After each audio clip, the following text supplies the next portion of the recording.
రాజకీయం అంటే ఎల్లవేళలా అధికారమే కాదు.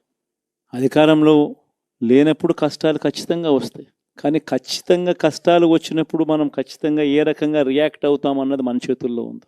విలువలు విశ్వసనీయత లేని మనిషిగా రాజకీయాలు చేద్దామా, లేదా కష్టాలు వచ్చినప్పుడు ఆ కష్టాలను ఎదుర్కొని హుందాగా నిలబడుతూ మళ్ళీ 5 సంవత్సరాలు కళ్ళు మూసుకుంటే 5 సంవత్సరాలు అయిపోతాయి, మళ్ళీ 5 సంవత్సరాల తర్వాత మన పాలన వస్తుంది, మన ప్రభుత్వం వస్తుంది, అప్పుడు మళ్ళీ మనమే ఆందోళన ఎక్కుతామన్నది కూడా గుర్తుపెట్టుకొని అడుగులు వేస్తామా అన్నది మనలో ప్రతి ఒక్కరూ కూడా ఆలోచన చేసుకోవాలి.